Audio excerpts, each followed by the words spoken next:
Halo sahabatku, apa kabarnya hari ini? Semoga kalian semua selalu dalam keadaan sehat, bahagia, dan dilimpahkan banyak rezeki ya. Senang sekali rasanya, bisa kembali menyapa kalian di channel Cerita Momo. Siap-siap menahan napas dan siapkan posisi ternyaman kalian ya, karena cerita kita kali ini benar-benar akan menguji emosi dan bikin kita gregetan.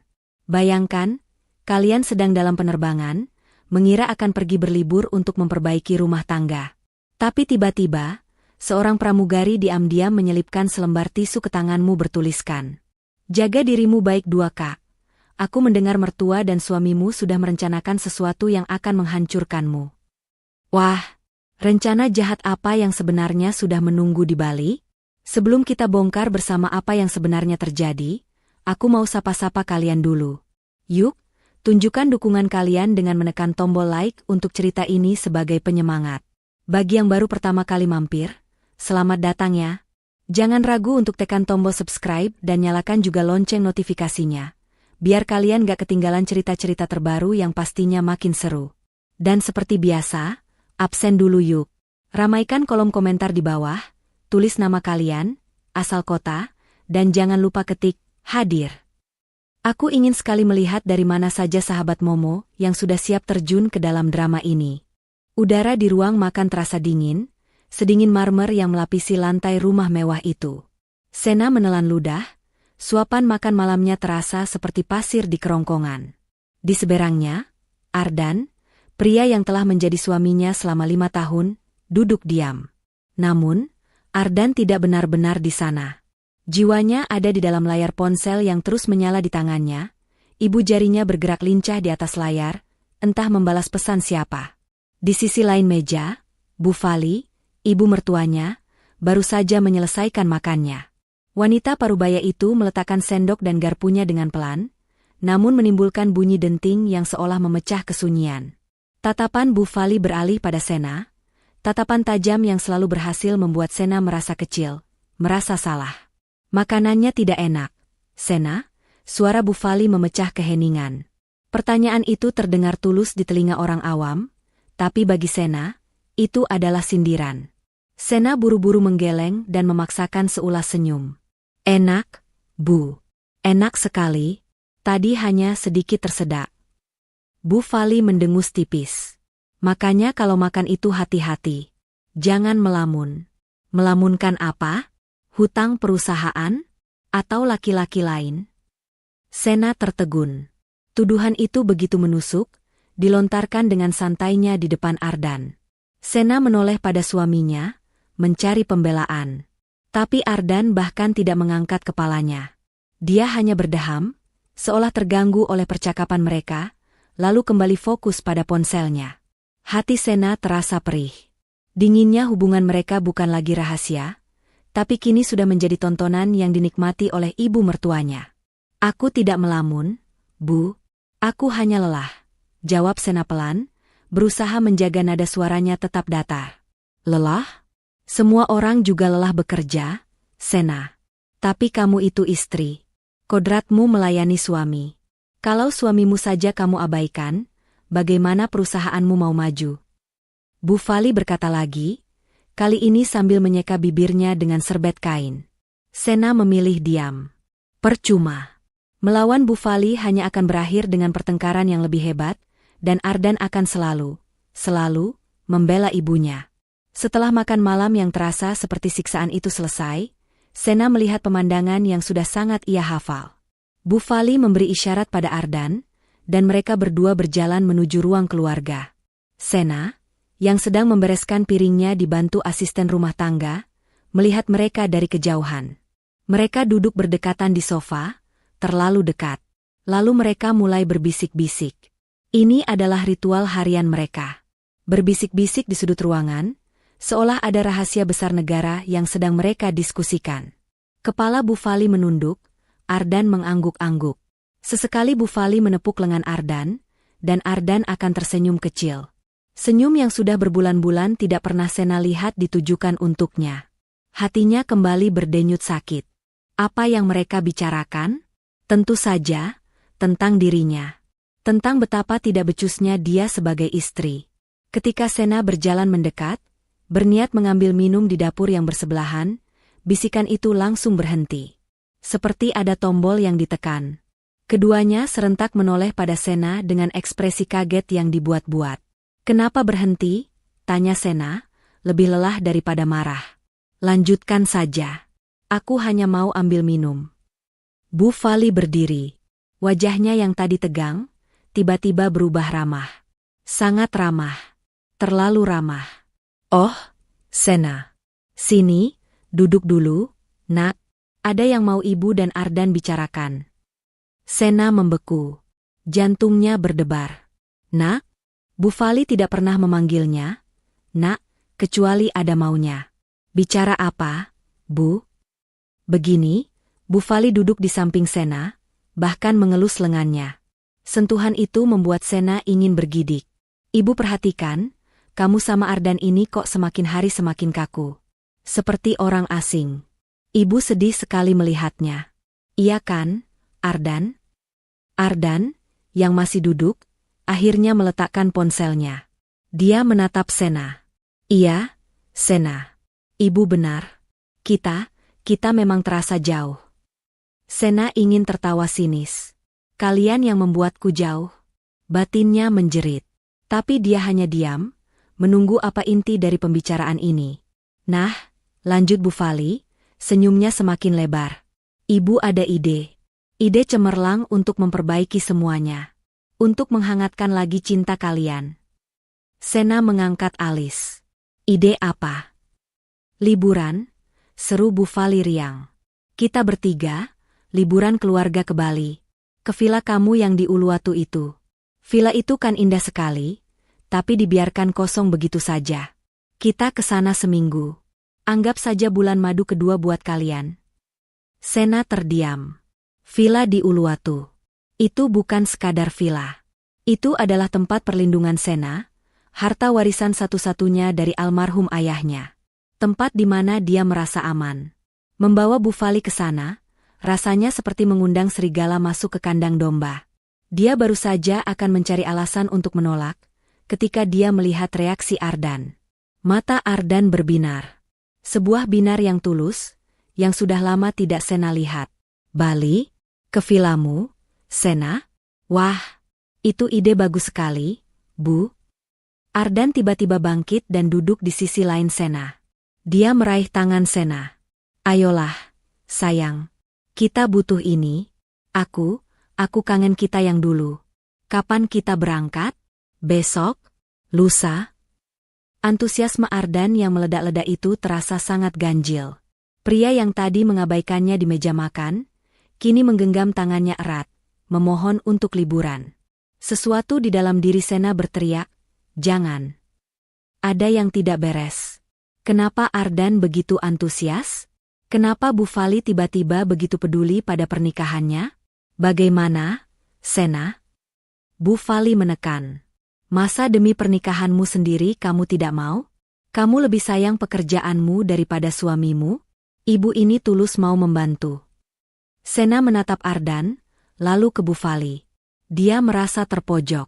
Jika dia menolak, dia akan dicap sebagai istri durhaka yang tidak mau menyelamatkan rumah tangganya. Tapi jika dia setuju, firasatnya mengatakan dia sedang berjalan menuju sesuatu yang buruk. Namun, melihat binar di mata Ardan, setitik harapan nekat muncul di hatinya. Mungkin ini memang yang kami butuhkan. Mungkin aku saja yang terlalu negatif." Dengan helaan napas panjang, Sena memaksakan senyum. "Baiklah, Bu. Kita ke Bali."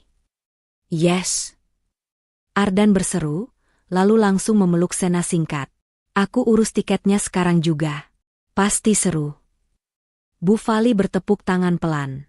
"Nah, begitu dong, nak. Ibu senang sekali." Malam itu, saat Sena berbaring sendirian di ranjangnya, Ardan beralasan harus mengurus pekerjaan di ruang kerjanya. Dia tidak bisa tidur. Antusiasme Arsena yang berlebihan tadi terus terngiang. Firasat buruk itu menolak pergi. Seharusnya dia bahagia akan berlibur. Tapi kenapa hatinya justru merasa dia baru saja menandatangani surat persetujuan untuk bencana yang akan datang? 3 hari berlalu begitu cepat. Firasat buruk yang dirasakan Sena di ruang makan malam itu tidak kunjung hilang. Firasat itu justru semakin pekat, menggantung seperti awan badai di atas kepalanya. Pagi ini, mereka bertiga sudah berada di Bandara Soekarno-Hatta.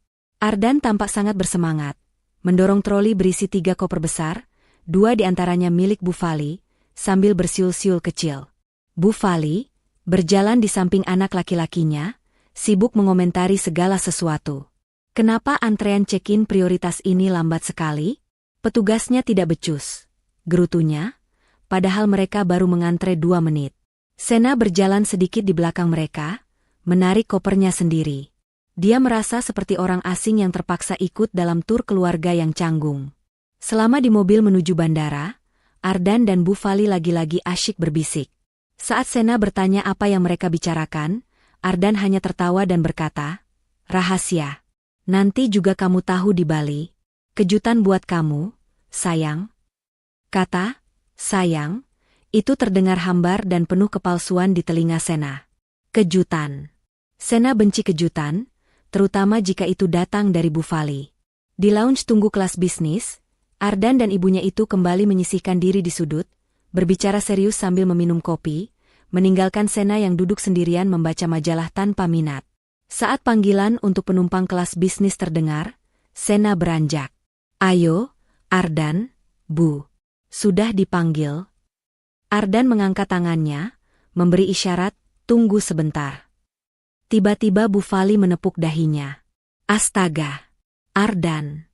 Ponsel ibu. Sepertinya tertinggal di toilet lounge tadi. Cepat, temani ibu." Seru Bu Fali, suaranya terdengar panik, sedikit terlalu panik. Ardan langsung berdiri. "Ah, ibu ini ceroboh sekali. Sena, kamu masuk duluan saja ya. Nanti kami menyusul. Kamu tahu kan nomor kursi kita?" Sebelum Sena sempat menjawab, Ardan sudah menarik lengan Bu Fali, bergegas kembali ke arah lounge yang berlawanan arah dengan gerbang keberangkatan. Sena termangu. Ditinggal sendirian tepat di depan pintu pesawat. Ini konyol. Tapi dia tidak punya pilihan. Dengan perasaan campur aduk antara kesal dan curiga, Sena berjalan sendirian menyusuri lorong Garbarata. Suasana kabin kelas bisnis terasa sejuk dan tenang. Seorang pramugari muda dengan senyum ramah dan profesional langsung menyambutnya di pintu. Nametak peraknya bertuliskan, "Lia." "Selamat sore, Ibu Sena. Selamat datang di penerbangan kami. Silakan, kursi Anda di 2A, dekat jendela," sapa Lia dengan suara yang lembut. Sena sedikit terkejut pramugari itu tahu namanya. Tapi dia mengira itu mungkin bagian dari layanan premium. "Ah, iya. Terima kasih," balas Sena. Saat Sena hendak menyimpan tas tangannya di kompartemen atas, Lia dengan sigap membantunya. Ketika tangan mereka bersentuhan sekilas, Sena merasa mata Lia menatapnya sepersekian detik lebih lama dari yang seharusnya. Sebuah tatapan yang sulit diartikan, bukan sekadar ramah, ada sesuatu yang lain di sana. Tapi Sena, yang pikirannya sudah keruh, mengabaikannya. Sena duduk, memasang sabuk pengaman, dan menatap keluar jendela.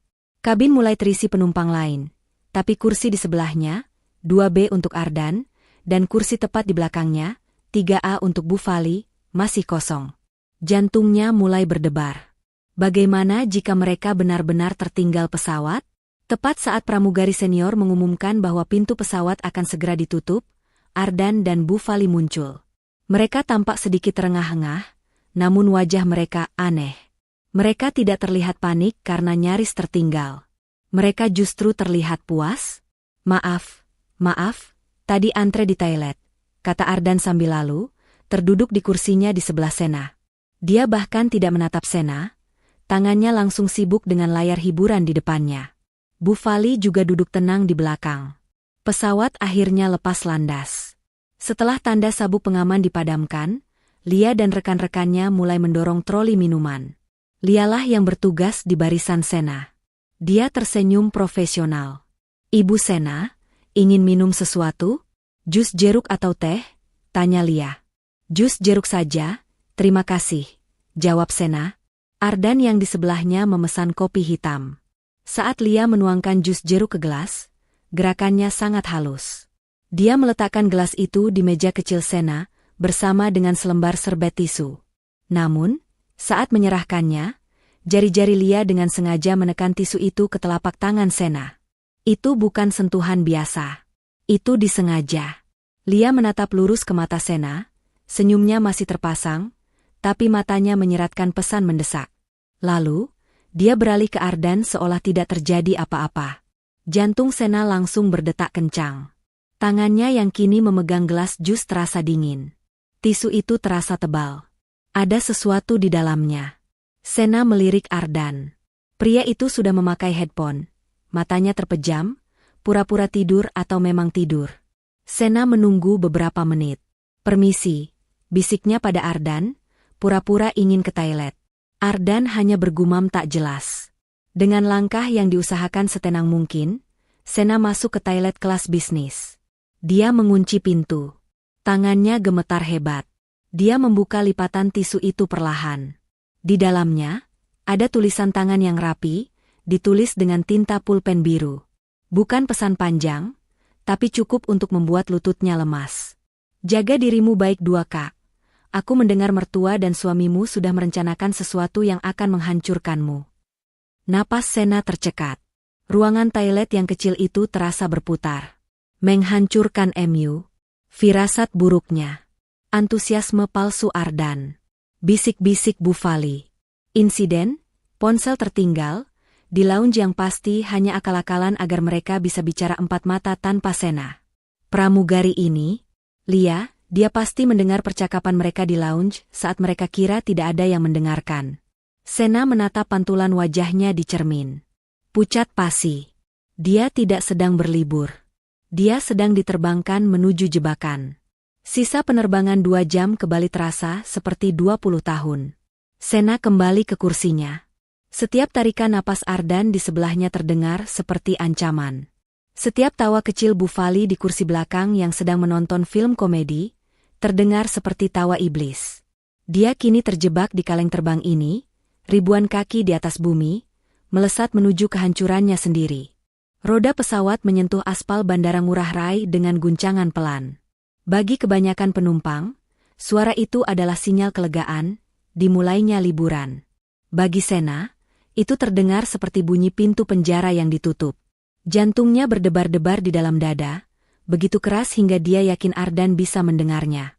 Tisu dari pramugari itu, yang sudah ia robek kecil-kecil dan buang di toilet pesawat, kini terukir jelas di benaknya.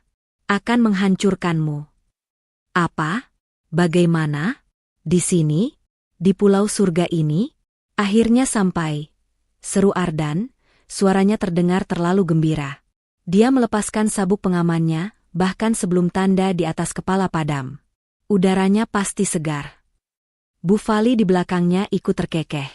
"Benar. Ibu sudah tidak sabar ingin bersantai. Perjalanan tadi melelahkan sekali." Sena hanya mengangguk kaku. Dia membiarkan Ardan dan Bufali keluar dari barisan kursi terlebih dahulu. Saat melewati pintu pesawat, dia mencari-cari sosok Lia, sang pramugari. Tapi Lia tidak ada di sana. Mungkin gilirannya sudah selesai, atau mungkin dia sengaja menghindar. Sena merasa sendirian. Benar-benar sendirian. Di area pengambilan bagasi, suasana palsu itu semakin menjadi-jadi. Ardan yang biasanya tidak sabaran dan akan menyuruh sopir atau Sena yang mengurus koper, kini berdiri tegak di depan conveyor belt. "Biar aku saja, sayang. Kamu duduk saja di sana," katanya pada Sena, sambil menunjuk kursi tunggu. Bahkan Bufali ikut menimpali. "Iya, Sena. Wajahmu pucat sekali. Kamu duduk saja, biar Ardan yang urus. Anggap ibu dan Ardan ini sedang melayanimu." Pelayanan. Kata itu terdengar seperti racun. Sena hanya menggeleng. "Aku tidak apa-apa, Bu. Aku tunggu di sini saja." Dia harus tetap waspada. Dia tidak boleh terlihat lemah. Dia harus mengawasi setiap gerakan mereka. Ketika koper-koper mereka, yang sebagian besar milik Bufali, muncul, Ardan dengan sigap mengangkat semuanya ke troli. Perjalanan dari bandara menuju vilanya di Uluwatu terasa seperti adegan film yang berjalan lambat. Mereka duduk di dalam mobil mewah yang sudah dipesan Sena. Ardan duduk di depan, di samping sopir, sementara Sena duduk di belakang, diapit oleh Bu Fali. Posisi yang sangat tidak nyaman. Bu Fali, anehnya, justru banyak bicara. Dia mengomentari pura-pura kecil di pinggir jalan, wisatawan asing, bahkan bentuk awan. Indah sekali ya, Bali ini. Pantas saja villa kamu di sini harganya selangit. Kamu pintar sekali, Sena, investasi, puji Bu Fali. Sena hampir tersedak ludahnya sendiri. Pujian? Dari Bu Fali? Seumur hidup pernikahannya, Bu Fali hanya pernah mengkritik cara Sena mengelola uang, menganggap bisnis Sena hanyalah hobi buang-buang waktu. Terima kasih, Bu, jawab Sena singkat, matanya menatap lekat jalanan di depan. Ardan menoleh dari kursi depan. Tentu saja istriku pintar, Bu. Makanya aku cinta, katanya, sambil mengedipkan sebelah matanya pada Sena lewat kaca spion. Sena merasakan mual. Cinta. Kata itu terdengar begitu murah diucapkan oleh bibir Ardan. Nah, makanya, sambung Bu Fali lagi, kali ini suaranya merendah. Dia mencondongkan tubuhnya lebih dekat ke Sena. Karena kamu pintar, kamu juga harus tahu kapan waktunya istirahat. Kamu itu terlalu lelah bekerja. Lihat, kantung matamu itu. Makanya liburan ini penting. Kamu harus rileks. Serahkan semuanya pada Ardan. Serahkan semuanya. Kalimat itu lagi. Firasat Sena semakin buruk. 45 menit kemudian, mobil memasuki gerbang kayu raksasa yang familiar. Vilanya. Mahkota senja, begitu ayahnya menamainya. Villa ini adalah bentengnya, tempat perlindungannya. Tapi saat dia melangkah keluar dari mobil dan mencium aroma dupa bercampur bunga Kamboja yang biasa menyambutnya, hatinya tidak merasakan kedamaian. Dia merasakan bahaya. Wow! Seru Ardan, seolah baru pertama kali ke sana. Tempat ini, gila. Jauh lebih indah dari fotonya. Kamu benar-benar menyembunyikan surga ini, Sena? Sena tidak menjawab. Dia sibuk mengawasi staf villa, Pak Made dan istrinya, yang keluar menyambut mereka dengan ramah. Selamat datang kembali, Ibu Sena. Selamat datang, Bapak, Ibu, sapa Pak Made. Sebelum Sena sempat berkata apa-apa, Ardan sudah melangkah maju, menjabat tangan Pak Made dengan sok akrab. Terima kasih, Pak Made. Tolong ya, koper-koper kami. Yang ini, dia menunjuk koper besar Bu Fali, tolong bawa ke master bedroom di atas. Yang pemandangannya langsung ke laut. Langkah Sena terhenti. Ardan, panggilnya, suaranya sedikit meninggi. Kamar master itu kamarku. Ardan dan Bu Fali menoleh bersamaan. Bu Fali memasang wajah kaget yang dibuat-buat. Oh, astaga, Sena. Maafkan Ibu. Ibu tidak tahu. Ardan, kamu ini bagaimana? Kan Ibu tadi bilang, Ibu di kamar tamu saja. Tidak, Bu. Ardan tertawa, merangkul ibunya. Ibu pantas dapat yang terbaik. Lagi pula, Ardan kini menatap Sena dengan tatapan yang sulit diartikan. Kita kan mau, bulan madu. Lagi, sayang. Kita bisa pakai kamar tamu di dekat kolam. Lebih privat. Sena ingin berteriak. Mereka tidak hanya menginvasi rumahnya, mereka mengambil alih kamarnya. Tapi di depan para staf, dia tidak mau membuat keributan. Dengan napas tertahan, dia mengangguk pelan. Terserah. Mereka masuk ke ruang keluarga utama yang terbuka, dengan pemandangan kolam renang infinity, yang seolah menyatu dengan lautan biru di bawah tebing. Indah, tapi mencekam. Tepat saat Sena meletakkan tas tangannya, Ardan menghampirinya dari belakang. Tangan pria itu mendarat di bahunya yang kaku. Kamu pasti lelah, Sena, bisik Ardan di telinganya. Jari-jarinya mulai memijat bahu Sena dengan gerakan yang dulu terasa menenangkan, namun kini terasa menjijikan. Sena menegang. Rileks, sayang. Nikmati saja. Saat itu, Bu Fali keluar dari area dapur, tersenyum lebih lebar dari sebelumnya. Sena, Ardan, Ibu sudah siapkan makan malam spesial nanti. Ibu sudah telepon catering langganan Ibu dari Jakarta untuk kirim bahan-bahan premium ke sini. Ibu sendiri yang akan awasi masaknya. Khusus untuk merayakan kedatangan kita. Sena membeku dalam pijatan palsu Ardan. Makan malam spesial.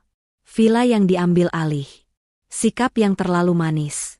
Ini semua adalah bagian dari rencana itu.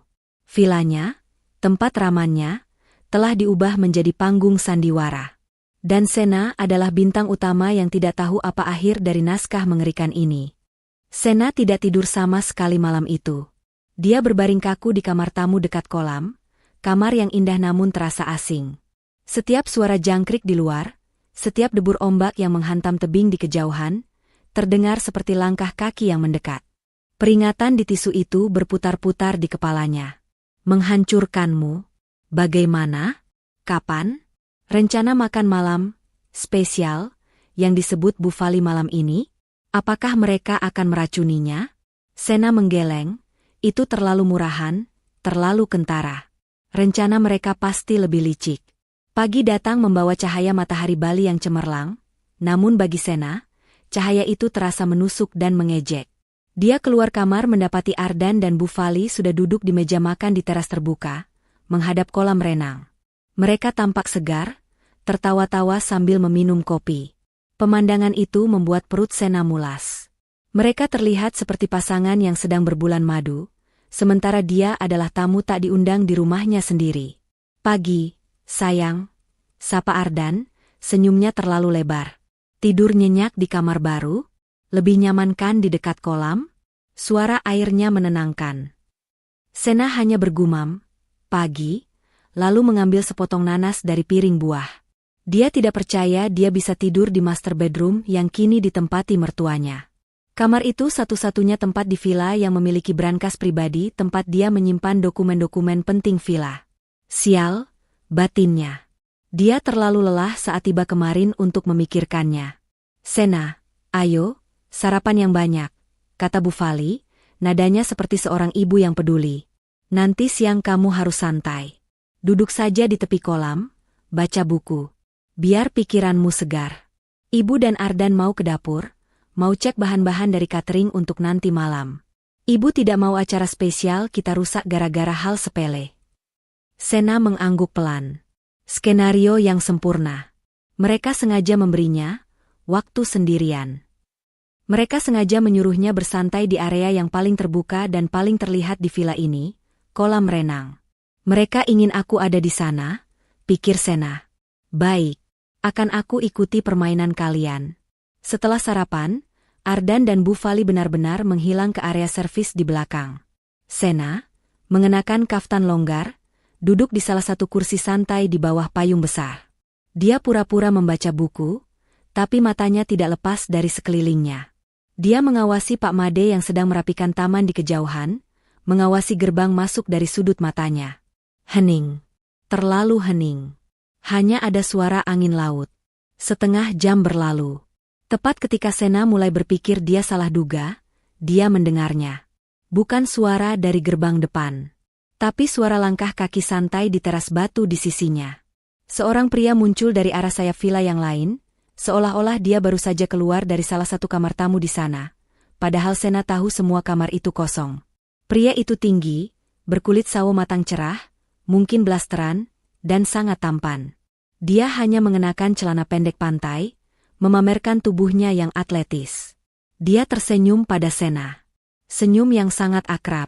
Sena langsung duduk tegak. Jantungnya berhenti berdetak sejenak. Ini dia. Pria itu berjalan mendekat, dengan percaya diri. Sayang, akhirnya kamu di sini. Aku kangen, katanya, suaranya terdengar renyah dan penuh kerinduan. Sena membeku.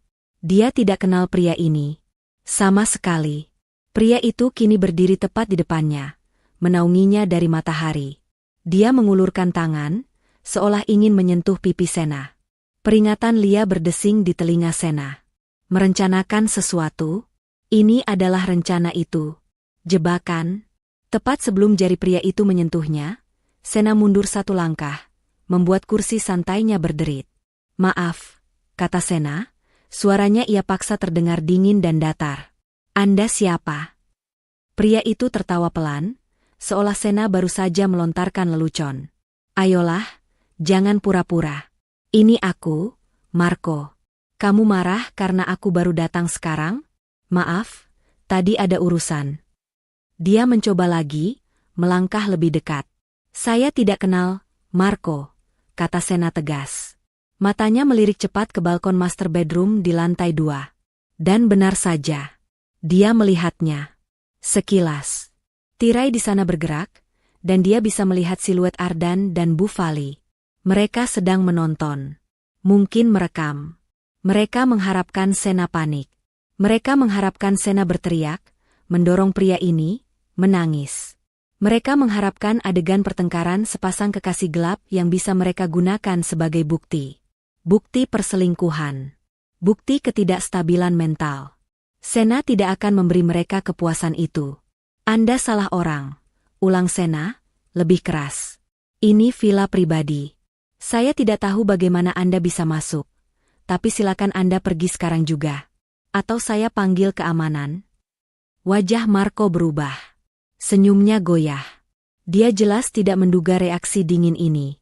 Dia mungkin di-briefing bahwa targetnya adalah wanita rapuh yang mudah ditaklukkan. Sena, kok kamu begini? Bujuknya lagi, tapi nadanya kini ragu. Di balkon atas, Sena yakin dia bisa merasakan kekecewaan mereka. Ardan dan Bu Fali pasti sedang berbisik panik. Kenapa dia tenang sekali? Aktor bodoh itu. Lakukan sesuatu. Marco mungkin merasakan tekanan dari atas, menjadi nekat. Dia maju dan tiba-tiba meraih lengan Sena. Jangan begini, sayang. Sena langsung menepis tangan itu dengan kasar. Pak Made, teriaknya, sekeras yang dia bisa, memanggil staf kepercayaannya. Pak Made, ada orang asing masuk. Tolong usir dia. Teriakan itu memecah kesunyian villa. Marco panik. Dia tidak menyangka akan ada teriakan memanggil keamanan. Dia melepaskan Sena, menatap ngeri ke arah pos keamanan, lalu berbalik dan berlari tunggang langgang ke arah dia datang, menghilang di balik semak-semak Kamboja. Hening sejenak.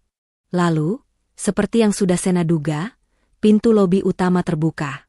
Ardan dan Bu Fali berlari keluar, wajah mereka dipenuhi kepanikan yang sangat palsu.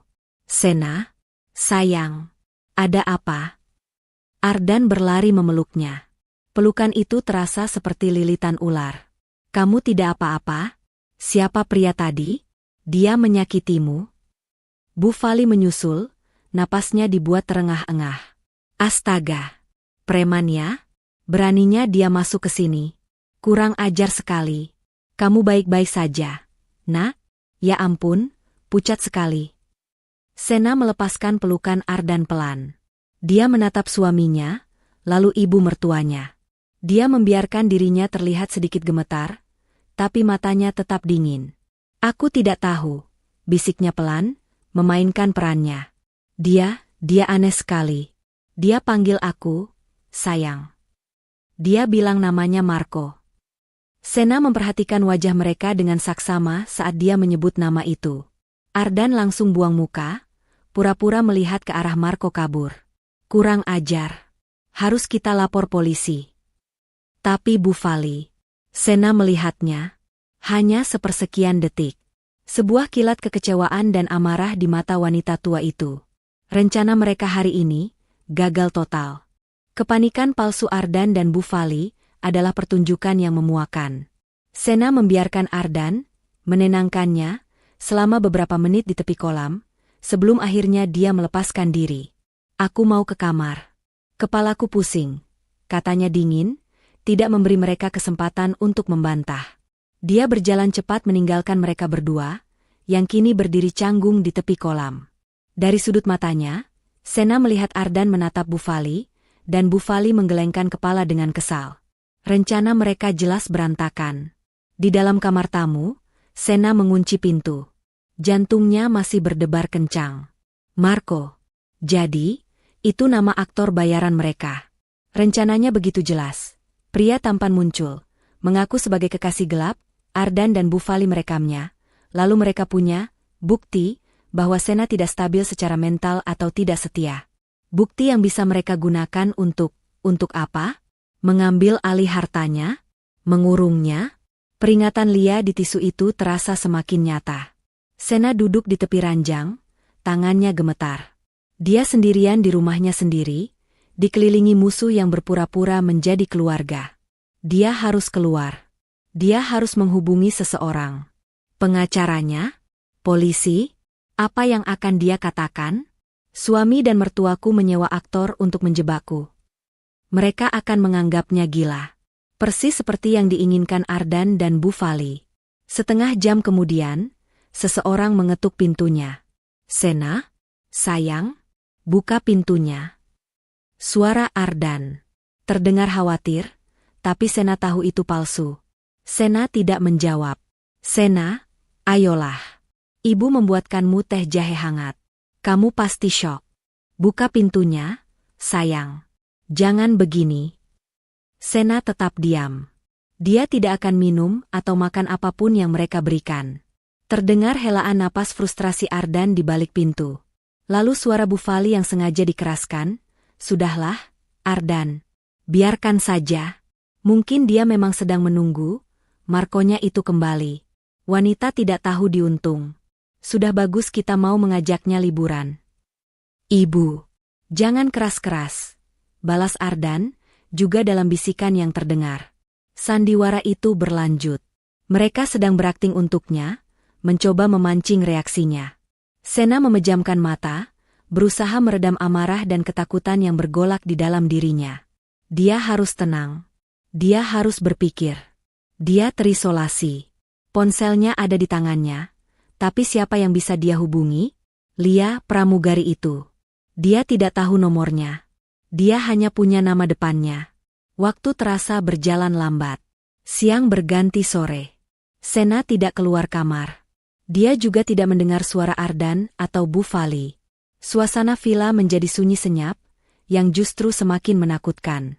Apakah mereka sedang merencanakan hal lain? Apakah mereka menyerah pada rencana Marco? Tepat pukul 3 sore, ponselnya yang ada dalam mode senyap, bergetar di genggamannya. Sebuah notifikasi WhatsApp dari nomor yang tidak dikenal. Foto profilnya kosong. Jantung Sena serasa melompat ke tenggorokan. Isi pesannya singkat dan lugas. "Kak Sena, ini Lia, pramugari kemarin. Maaf lancang menghubungi. Saya harus cepat. Kejadian tadi pagi di kolam renang itu baru permulaan." Tangan Sena gemetar hebat saat membaca baris berikutnya. "Saya tahu kakak pasti bingung. Mereka tidak akan berhenti. Pria itu namanya Marco, aktor bayaran. Rencana mereka yang sebenarnya adalah malam ini. Saat makan malam. Mereka akan menjebak kakak lagi, dan kali ini mereka akan memastikan berhasil. Mereka akan membuat seolah-olah kakak punya hubungan dengannya di depan staf villa. Lalu mereka akan memanggil dokter untuk menyatakan kakak histeris dan tidak stabil."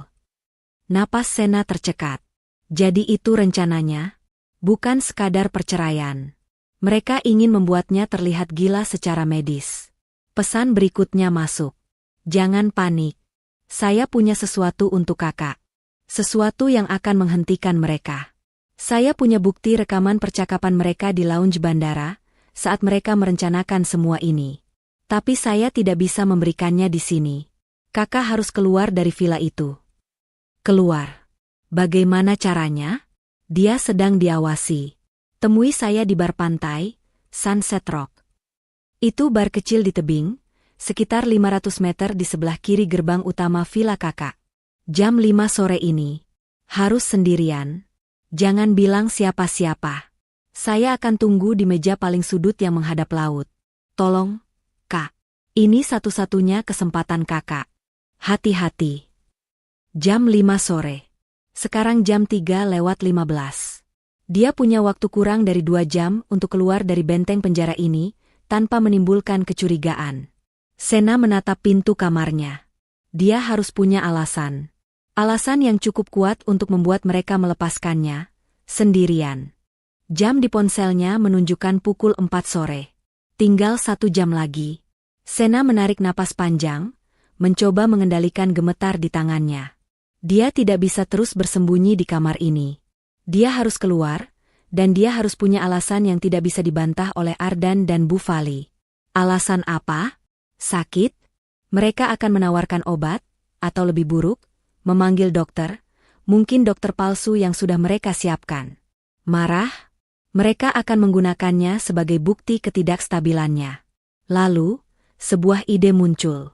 Ide yang berbahaya, tapi mungkin satu-satunya yang dia punya. Dia tidak akan melawan mereka. Dia akan mengikuti alur cerita mereka, tapi dengan sedikit modifikasi. Sena membuka kunci pintu kamarnya. Suara, klik, pelan itu terdengar begitu keras di villa yang sunyi. Dia melangkah keluar. Seperti dugaannya, Ardan dan Bufali sedang duduk di ruang keluarga, tidak jauh dari pintu kamarnya. Mereka jelas sedang menjaganya. Melihat Sena keluar, mereka berdua langsung berdiri, memasang wajah cemas yang terlatih. Sena, sayang, akhirnya kamu keluar, seru Ardan, melangkah maju. Kami khawatir sekali. Kamu baik-baik saja? Mau makan sesuatu? Sena menatap suaminya. Dia membiarkan matanya terlihat sembab dan lelah. Aku butuh udara segar, katanya, suaranya sengaja dibuat sedikit serak. Bufali mendekat, melipat tangan di depan dada. Udara segar? Di luar panas, Sena. Nanti kulitmu rusak. Di sini saja, AC-nya dingin. Sena menggeleng pelan, dia menatap lurus ke arah Ardan. Ardan, tadi ibu bilang, ibu menyiapkan makan malam spesial malam ini. Ardan dan Bufali bertukar pandang sekilas. Kena kau, batin Sena. Iya, benar, Ardan mengangguk cepat. Spesial sekali. Untuk merayakan kita. Aku menghargainya, lanjut Sena. Aku ingin makan malam nanti berjalan lancar. Aku ingin kita baik-baik saja. Dia membiarkan jeda sejenak, memainkan perannya sebagai istri yang rapuh. Tapi kejadian tadi pagi dengan pria itu, kepalaku masih pusing. Aku sesak di sini. Dia mengalihkan pandangannya ke tebing di kejauhan, yang terlihat dari jendela besar. Di bawah sana, sepertinya ada pura kecil yang menghadap laut. Aku mau ke sana sebentar. Sendirian?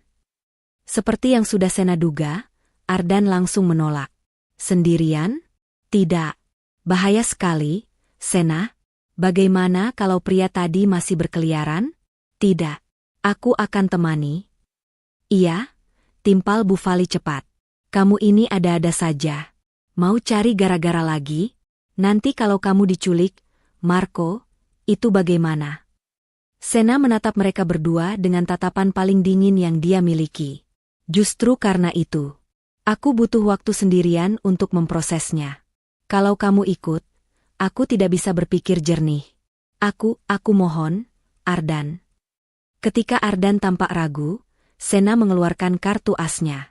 Kalau aku tidak boleh pergi menenangkan diri sebentar, batalkan saja makan malamnya, katanya tegas. Batalkan semuanya. Aku akan pesan tiket pulang ke Jakarta sekarang juga. Aku sudah muak. Ancaman itu mengena. Sena melihat kepanikan di mata Bufali. Rencana mereka jelas berpusat pada makan malam spesial itu. Jika Sena pulang sekarang, semua skenario mereka hancur. Ardan dan Bufali kembali bertukar pandang. Sebuah komunikasi tanpa suara yang penuh kelicikan. Akhirnya, Ardan menghela napas, seolah-olah dia sedang mengalah pada istri yang keras kepala. Baiklah, katanya. Baik, kamu boleh pergi. Tapi, dia mengangkat jarinya, hanya 30 menit. Jam 5 kurang seperempat, kamu harus sudah berjalan kembali ke villa. Kalau tidak, aku akan susul. Dan jangan matikan ponselmu, tambah Bufali, nadanya penuh peringatan.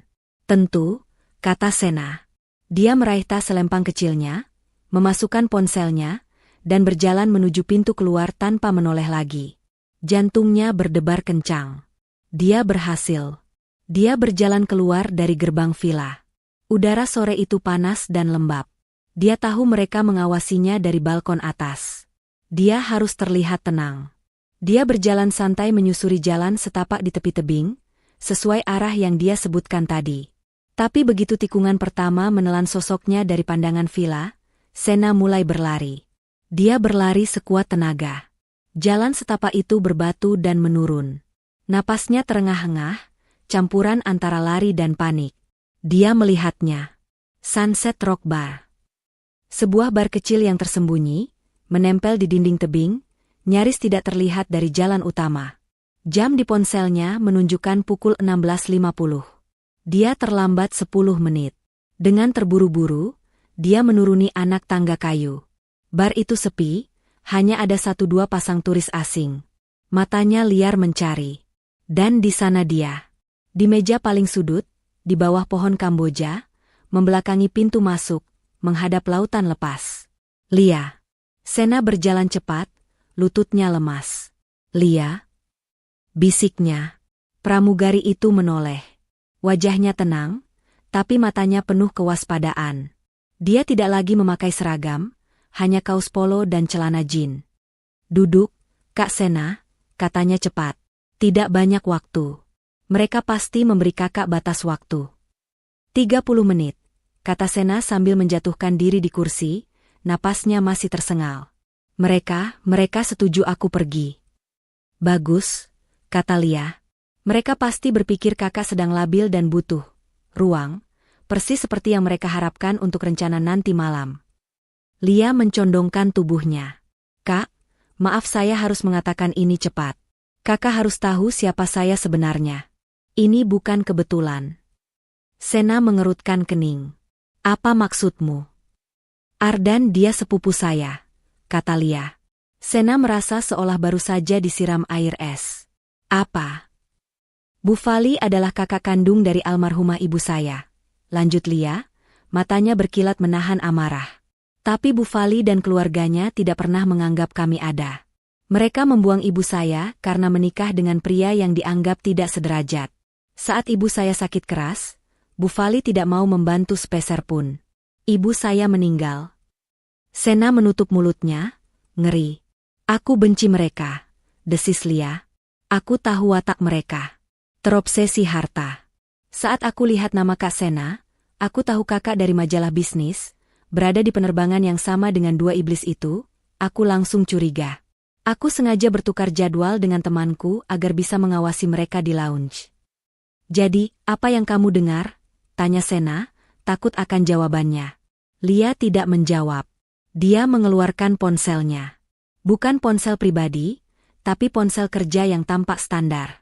Dia meletakkannya di atas meja, tapi tidak memberikannya pada Sena. Dia menekan tombol, putar, pada sebuah rekaman audio. Suara berisik lounge bandara terdengar, denting cangkir. Lalu suara Bu Fali, jernih dan tajam. Gampang. Nanti di Bali, kita pakai aktor bule itu. Suruh peluk Sena. Rekam. Bilang saja dia selingkuh. Lalu suara Ardan, suaminya. Tapi Bu, kalau dia teriak, kalau dia melawan. Sena merasakan mual yang hebat naik ke tenggorokannya. Suara Bu Fali lagi, kali ini tertawa. Justru bagus. Biar dia kelihatan histeris. Itu baru pembuka. Nanti pas makan malam, kita ulang lagi skenarionya. Kita panggil dokter Darmawan yang sudah kita bayar itu. Bilang saja depresi Sena kambuh. Kita tunjukkan videonya. Dokter itu bisa langsung tanda tangan surat yang menyatakan Sena tidak kompeten secara mental. Gila. Asetnya, vilanya, semua bisa kita ambil alih atas nama perwalian. Kamu yang jadi walinya, Ardan. Selesai. Hartanya aman di tangan kita. Rekaman itu berhenti. Sena menatap kosong ke lautan.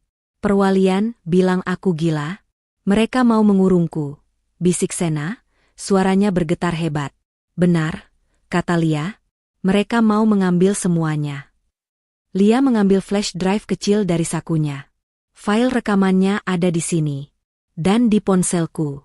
Aku sudah kirim salinannya ke email amanku.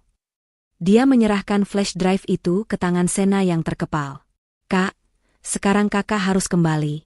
Waktu kakak hampir habis. Jangan tunjukkan kakak tahu apa-apa. Ikuti permainan mereka malam ini. Hadiri makan malam itu. Tapi sekarang, kakak punya senjatanya. Sena menggenggam flash drive itu erat. Rasanya dingin, keras, dan nyata. Lia, kamu. Aku hanya ingin keadilan untuk ibuku, potong Lia cepat. Dan aku tidak sudi melihat mereka menghancurkan wanita lain. Sekarang pergi, Kak. Cepat. Dan hati-hati. Jalan kembali ke villa terasa seperti perjalanan terpanjang dalam hidup Sena. Flash drive kecil di genggamannya terasa panas, seolah membakar kulitnya. Benda kecil itu adalah senjatanya, tiket kebebasannya, sekaligus bukti pengkhianatan paling menjijikan yang pernah ia alami. Jantungnya berdebar-debar, bukan lagi karena takut, tapi karena adrenalin. Dia harus menyembunyikan ini. Dia menyelipkan flash drive itu ke dalam saku tersembunyi di lapisan dalam tas selempangnya, di bawah tumpukan tisu. Jam di ponselnya menunjukkan pukul 17.10. Dia sengaja berjalan pelan, mengatur napasnya. Dia harus terlihat seperti orang yang baru saja berjalan-jalan santai, bukan orang yang baru saja menerima amunisi untuk perang. Saat dia tiba di gerbang villa, Ardan sudah berdiri di sana. Tangan pria itu bersedekap di dada, wajahnya pura-pura cemas. "Sena, kamu dari mana saja? Sudah hampir 40 menit. Ibu cemas sekali." Sena menatap suaminya. Wajah yang dulu ia cintai, kini terlihat seperti topeng monster. "Aku hanya duduk-duduk di tebing. Menikmati pemandangan," jawab Sena datar. Bu Fali muncul di belakang Ardan. "Bagus sekali ya. Disuruh menenangkan diri malah keluyuran. Kami ini khawatir. Bagaimana kalau, Marco, itu datang lagi?" sindirnya. "Sudahlah, Bu," potong Ardan, dia merangkul Sena, rangkulan yang terasa dingin. "Yang penting Sena sudah kembali dengan selamat. Ayo, sayang, masuk. Mandi, bersiap-siap. Ibu sudah menyiapkan segalanya untuk makan malam spesial kita." "Iya." Sena mengangguk pelan, melepaskan rangkulan Ardan. "Aku ke kamar dulu." Di kamar tamu, Sena mengunci pintu. Dia mengambil flash drive itu dan menyembunyikannya di tempat yang tidak akan pernah mereka pikirkan. Di dalam batang maskara waterproof cadangan miliknya yang masih baru, di dalam kotak riasnya. Aman.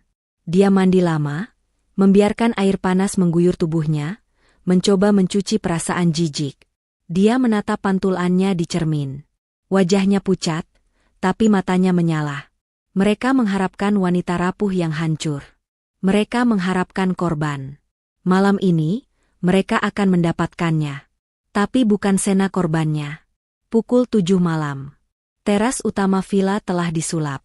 Meja makan besar ditutup taplak linen putih bersih. Lilin-lilin mahal menyala di setiap sudut, dan puluhan lampu taman kecil berpendar seperti kunang-kunang di antara pohon Kamboja. Staf catering, yang jelas didatangkan khusus oleh Bu Fali, bergerak tanpa suara, menyajikan minuman pembuka. Pemandangannya romantis, jika saja tujuannya bukan untuk menghancurkan hidup seseorang. Ardan, mengenakan kemeja linen biru muda, menarik kursi untuk Sena. "Silakan, ratuku," katanya sambil tersenyum. Senyuman yang membuat Sena ingin muntah. Bu Fali, mengenakan kaftan sutra berwarna merah marun yang mencolok, mengangkat gelasnya. "Mari kita bersulang," katanya, suaranya terdengar riang. "Untuk keluarga kita. Dan untuk kesembuhan Sena. Semoga liburan ini benar-benar bisa membuat pikiranmu jernih kembali." Sena mengangkat gelasnya, bibirnya menyentuh tepi gelas tanpa minum. Kesehatan mental. Jadi itu senjata mereka. Dia mengedarkan pandangan. Pak Made dan staf villa lainnya berdiri di kejauhan, tapi jelas dalam posisi mengawasi. Mereka adalah penonton yang disiapkan Bu Fali. Makanan pembuka disajikan. Lalu hidangan utama. Ardan dan Bu Fali mengobrol ringan, membicarakan betapa indahnya Bali, betapa enaknya makanan, betapa beruntungnya mereka. Sena hanya menjawab, "Iya," atau sesekali. Dia harus terlihat murung, tertekan. Persis seperti yang mereka inginkan. "Kamu kenapa, Sena? Kok tidak dimakan steaknya?" tanya Ardan, nadanya penuh perhatian palsu. "Tidak apa-apa," bisik Sena. "Hanya belum nafsu makan." Bu Fali mendengus. "Nah, kan, ibu bilang juga apa?" Pikirannya itu masih kemana-mana. Mungkin masih memikirkan tamu tadi pagi. Ardan pura-pura menyenggol kaki ibunya di bawah meja. "Ibu, jangan mulai. Kita kan mau bersenang-senang." Saat itulah makanan penutup disajikan. Creme brulee dengan hiasan buah beri. Tepat ketika Sena baru saja mengangkat sendok kecilnya, kekacauan itu dimulai. "Sena!" Suara teriakan itu memecah keheningan malam. Bukan dari pintu masuk, tapi dari sisi taman yang gelap. Aktor itu, Marco, menerobos masuk ke area teras makan. Kali ini, penampilannya jauh lebih dramatis. Kemejanya sedikit robek, rambutnya acak-acakan, seolah dia baru saja berkelahi. Dia tampak putus asa. Para staf catering dan Pak Made membeku di tempat, terkejut. "Sena, aku tidak tahan lagi," teriak Marco, menunjuk lurus ke arah Sena. "Aku tidak peduli lagi dengan suamimu. Aku tidak peduli dengan ancaman mereka." Sesuai naskah. Persis seperti yang Lia katakan. Dalam sepersekian detik, Ardan dan Bu Fali beraksi. Seperti dua pemain teater yang sudah terlatih. "Sena." Ardan melompat dari kursinya, ponselnya sudah tergenggam di tangannya, kamera menyala dan merekam. "Apa-apaan ini? Jadi ini yang kamu lakukan di belakangku? Kamu membawa selingkuhanmu ke vilaku sendiri?" "Ya Tuhan. Anakku." Bu Fali tidak kalah cepat. Ponselnya juga menyala. Dia bahkan mulai menangis histeris. "Perempuan gila. Tidak tahu diuntung.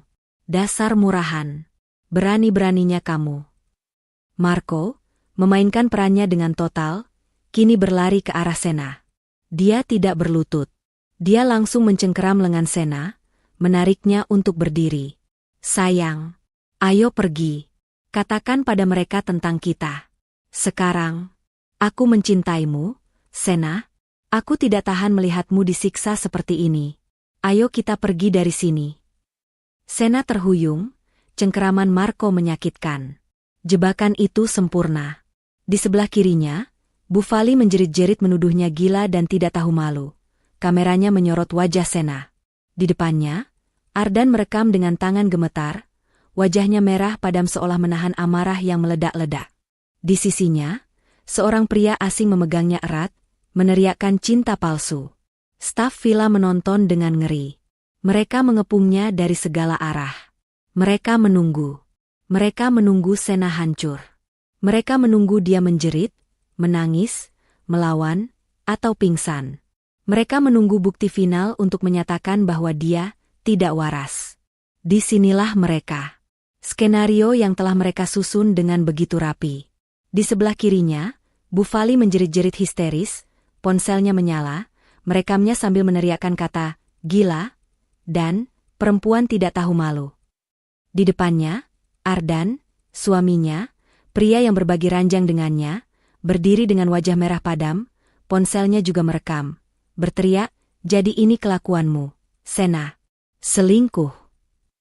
Dan di sisinya, seorang aktor murahan bernama Marco, mencengkeram lengannya, meneriakkan cinta palsu, menjadikannya pusat tontonan yang memalukan di depan seluruh staf vilanya sendiri. Mereka menunggunya. Mereka menunggu Sena hancur. Mereka menunggu jeritan, tangisan, atau mungkin pingsan. Mereka menunggu bukti final bahwa dia tidak stabil, bahwa dia tidak waras. Sena merasakan cengkeraman Marco di lengannya. Dia merasakan tatapan penuh penghakiman dari Ardan. Dia mendengar lolongan kepalsuan dari Bu Fali. Dan kemudian, sesuatu yang tidak pernah mereka duga terjadi. Sena tidak menangis. Sena tidak berteriak. Di tengah-tengah badai tuduhan itu, Sena tertawa. Itu bukan tawa histeris. Itu bukan tawa putus asa. Itu adalah tawa yang pelan, dingin, dan penuh kendali. Tawa yang terdengar sangat jelas di antara jeritan-jeritan mereka. Tawa yang membuat bulu kuduk berdiri. Seketika, semua suara berhenti. Jeritan Bu Fali tercekat di tenggorokannya. Mulutnya masih terbuka, tapi tidak ada suara yang keluar. Genggaman Ardan pada ponselnya goyah. Dia berhenti merekam. Bahkan Marco, si aktor, mengendurkan cengkeramannya, wajahnya menunjukkan kebingungan total. Para staf yang menonton dari kejauhan saling berpandangan. Suasana romantis dari lilin-lilin itu mendadak terasa seperti di rumah duka. Sena berhenti tertawa. Dia menoleh, pelan sekali. Tatapan pertamanya tidak tertuju pada suami atau ibu mertuanya. Tatapannya terkunci lurus ke mata Marco. "Aktingmu lumayan," kata Sena, suaranya tenang namun mematikan. Marco membeku. "Tapi," lanjut Sena, "skenario kalian murahan. Dua kata itu menghantam mereka seperti tamparan. Rahang Ardan ternganga. Bu Fali mundur selangkah. Wajahnya yang tadi pura-pura syok kini berubah menjadi syok sungguhan. Apa maksudmu? Desis Bu Fali. Sena akhirnya menyentak lengannya. Dia melepaskan cengkeraman Marco dengan begitu kuat, hingga pria itu terdorong ke belakang. Dan akting kalian berdua, Sena kini menunjuk Ardan dan Bu Fali, jauh lebih buruk. Sena, jaga bicaramu. Kamu sudah gila, teriak Ardan, mencoba mengambil alih situasi sekali lagi. Tapi suaranya kini bergetar. Kepanikan mulai terdengar. Gila? Sena mengulang kata itu. Dia berjalan pelan, menjauhi mereka, menuju ruang keluarga utama yang terhubung dengan teras. Itu kata yang kalian siapkan untukku, bukan? Gila. Tidak kompeten secara mental. Depresi kambuh. Setiap kata yang diucapkannya membuat wajah Ardan dan Bu Fali semakin pucat. Mereka saling pandang, ketakutan murni kini terpancar jelas. Bagaimana Sena tahu? Sena tidak memberi mereka waktu untuk berpikir. Dia mengabaikan tatapan ngeri dari staf catering. Dia berjalan lurus ke sistem audio dan televisi pintar berlayar besar di dinding ruang keluarga. Dia mengeluarkan ponselnya. Kalian merekamku pakai ponsel, kata Sena. Suaranya kini diperkeras oleh nada sinis. Itu ketinggalan zaman. Terlalu kecil. Dia dengan tenang menghubungkan ponselnya ke sistem Bluetooth villa. Lalu dia menyambungkannya ke layar televisi. Pak Made, ibu-ibu catering, semuanya, Sena berbicara, suaranya kini terdengar tenang dan berwibawa. Maaf atas drama yang tidak menyenangkan ini. Kalian semua dipaksa menjadi penonton. Tapi karena kalian sudah di sini, silakan saksikan babak akhir dari sandiwara ini. Kalian akan menjadi saksi. Ardan maju selangkah. Sena, hentikan omong kosong ini. Diam, balas Sena. Bukan bentakan, tapi perintah. Ardan langsung terdiam. Di layar televisi besar itu, muncul tampilan sebuah file audio. Sena menekan tombol, putar. Mari kita tonton atau lebih tepatnya, dengarkan film yang sebenarnya. Hening sejenak. Lalu, dari speaker yang tersebar di seluruh penjuru teras dan ruang keluarga, suara itu terdengar. Suara berisik lounge bandara. Denting cangkir. Pengumuman penerbangan. Dan kemudian suara Bu Fali. Jernih, tajam, dan penuh kelicikan. Gampang. Nanti di Bali, kita pakai aktor bule itu. Suruh peluk Sena. Rekam. Bilang saja dia selingkuh. Bu Fali terkesiap. Tangannya menutup mulutnya. Wajahnya pucat pasi. Lalu, suara Ardan menyahut. Suara suaminya. Tapi Bu, kalau dia teriak, kalau dia melawan. Pak Made dan staf villa lainnya menatap Ardan dengan ngeri dan jijik. Ardan mulai gemetar. Rekaman itu terus berlanjut. Suara Bu Fali tertawa. Justru bagus. Biar dia kelihatan histeris. Itu baru pembuka. Nanti pas makan malam, kita ulang lagi skenarionya. Kita panggil dokter Darmawan yang sudah kita bayar itu. Bilang saja depresi Sena kambuh. Kita tunjukkan videonya. Dokter itu bisa langsung tanda tangan surat yang menyatakan Sena tidak kompeten secara mental. Gila. Asetnya, villanya, semua bisa kita ambil alih atas nama perwalian. Kamu yang jadi walinya, Ardan. Selesai. Hartanya aman di tangan kita. Rekaman itu berakhir. Sunyi. Suara yang tersisa hanyalah debur ombak di kejauhan dan napas Ardan yang terengah-engah seperti ikan kehabisan air. Orang pertama yang bergerak adalah Marco. Sadar bahwa dia baru saja terekam sebagai bagian dari konspirasi kriminal besar, dia tidak menunggu aba-aba. Dia berbalik, melompati pagar tanaman pembatas, dan lari tunggang langgang menuruni tebing, menghilang dalam kegelapan. Tidak ada yang peduli padanya. Mata semua orang tertuju pada Ardan dan Bu Fali. Itu palsu. Bu Fali yang pertama menemukan suaranya, meski melengking panik. Rekaman palsu. Editan. Dia menjebak kita. Sena, kamu iblis. Kamu yang merencanakan ini. Ardan tidak berkata apa-apa. Dia hanya menatap Sena, tubuhnya gemetar hebat. Dia menatap istrinya seolah baru pertama kali melihat wujud aslinya. Sena mematikan televisi. Dia berjalan kembali ke teras. Dia berhenti tepat di depan suaminya. Palsu. Sena mengangkat alisnya. Mau aku putar rekaman CCTV dari lounge bisnis bandara?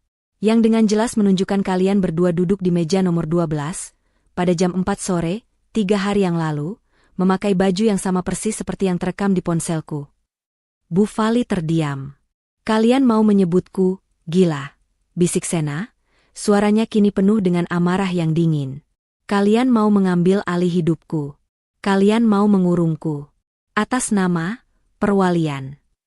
Sena menatap Ardan, lalu beralih ke Bu Fali. Sekarang, siapa yang terlihat gila? Wajah Ardan pucat seperti kertas. Lututnya bergetar hebat, dan dia terhuyung mundur, hampir menabrak meja makan yang penuh dengan hidangan mewah yang kini mendingin. Bu Fali, di sisi lain, tampak seperti patung lilin yang mulai meleleh di bawah panas. Wajahnya yang penuh riasan kini luntur oleh keringat dingin, matanya melotot tidak percaya pada layar televisi yang sudah mati. Keheningan yang pecah tadi kini kembali, 1000 kali lebih berat, hanya diisi oleh suara debur ombak yang seolah mengejek mereka. Para staf catering dan Pak Made berdiri kaku, wajah mereka campuran antara ngeri, kasihan, pada Sena, dan jijik, pada Ardan dan Bu Fali. Ardan? Sena memanggil nama suaminya. Suaranya tidak keras, tapi di tengah kesunyian itu, terdengar seperti cambukan. Ardan tersentak. Dia menatap Sena, tapi tidak bisa fokus. Matanya bergerak liar. Sena, aku itu tidak seperti. Tidak seperti apa? Ardan, potong Sena. Tidak seperti yang aku dengar? Atau tidak seperti yang kamu rencanakan? Tiba-tiba, Bu Fali menemukan kembali suaranya, bukan lagi penyangkalan, tapi amarah murni seorang predator yang terpojok. Iblis! Jeritnya, menunjuk Sena dengan jari gemetar. Kamu iblis, Sena? Kamu yang merencanakan ini semua. Kamu menjebak kami. Kamu menjebak suamimu sendiri. Di mana otakmu? Kamu pikir kami bodoh? Kamu pasti sudah merencanakan ini sejak di Jakarta. Sena menatap ibu mertuanya. Oh, katanya pelan. Jadi, menurut ibu, aku yang salah? Karena aku tidak cukup bodoh untuk dijebak. Kurang ajar. Bu Fali mencoba menerjang, tapi Ardan, dalam sisa-sisa kesadarannya, menahan lengan ibunya. Ibu, cukup. Cukup. Kenapa cukup? Pekik Bu Fali, kini meronta di pegangan anaknya. Lihat, dia sudah gila. Apa ku bilang? Dia tertawa sendiri. Dia bicara sendiri. Dia membuat rekaman palsu. Dia yang gila. Rekaman CCTV lounge bandara juga palsu. Bu, tanya Sena tenang. Dan saat itulah Ardan hancur. Bukan karena amarah, tapi karena kekalahan total. Dia melepaskan Bu Fali dan jatuh berlutut di lantai teras yang dingin. Sena? Panggilnya, suaranya kini pecah. Dia mulai merangkak pelan, seperti pengemis, mendekati kaki Sena. Sena sayang, ampun aku mohon. Bu Fali berhenti berteriak. Dia menatap anaknya yang kini bersujud di kaki menantunya dengan tatapan ngeri. Bukan aku, Sena. Isak Ardan, air mata dan ingus membasahi wajahnya. Bukan aku, ibu. Ini semua ide ibu. Aku hanya sayang ibu, dia terus menekanku. Aku tidak mau, Sena, sungguh, tapi dia bilang ini satu-satunya cara agar kita aman. Pemandangan itu begitu menjijikan hingga Sena harus mundur selangkah. Pria yang dia cintai, pria yang berjanji akan melindunginya, kini merangkak di kakinya, menyalahkan ibunya sendiri dalam upaya paling pengecut untuk menyelamatkan diri. Sayang. Sena mengulang kata itu, nadanya penuh racun. Kata itu sudah tidak ada artinya di mulutmu, Ardan. Berdiri. Tidak. Aku tidak akan berdiri sebelum kamu memaafkanku. Ardan kini memeluk kaki Sena, menempelkan wajahnya di sana. Maafkan aku, Sena. Aku salah. Aku akan ceraikan, tidak. Maksudku, aku akan usir ibu. Aku akan usir dia. Kita mulai lagi dari awal, ya? Kita berdua? Di villa ini? Aku cinta kamu, Sena, aku cinta. Permisi, Ibu Sena.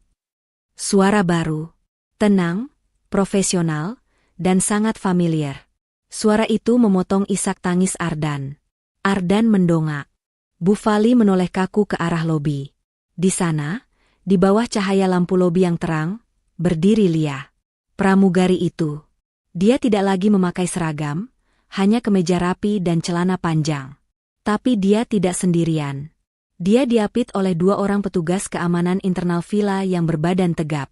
Lia berjalan tenang melintasi teras, langkahnya mantap, tidak terpengaruh oleh pemandangan Ardan yang berlutut atau Bu Fali yang mematung.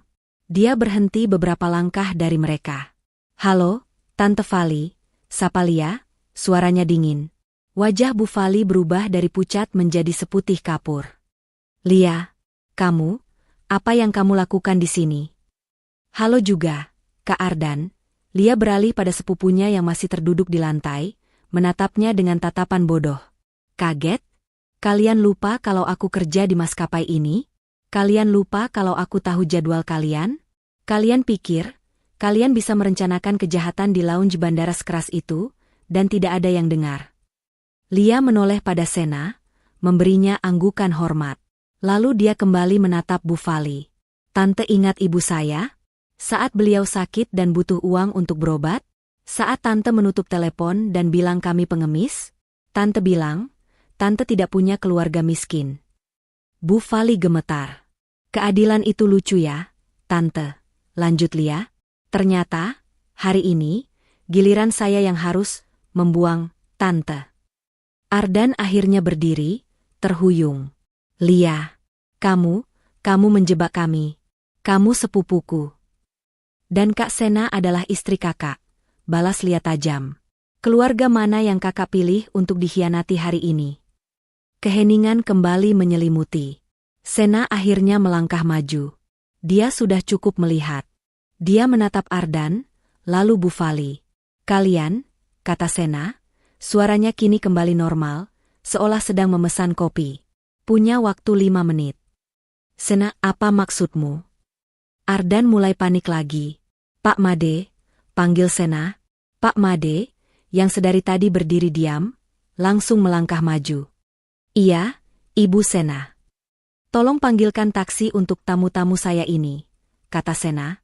"Lalu, tolong Bapak dan 2 petugas keamanan ini," Sena menunjuk arah satpam yang dibawa Lia, "mengawal Bapak Ardan dan Ibu Fali ke kamar mereka."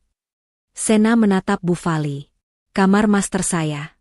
Dan kamar tamu tempat Ardan seharusnya menginap. Kalian boleh ambil paspor dan dompet kalian. Tidak ada yang lain," lanjut Sena. "Semua koper, semua belanjaan, semua barang kalian, akan tetap di sini. Nanti akan saya sumbangkan ke panti asuhan. Anggap saja amal untuk membersihkan dosa kalian." "Kamu tidak bisa," raung Bu Fali. "Ardan, katakan sesuatu. Itu baju-baju ibu. Tas ibu." Ardan.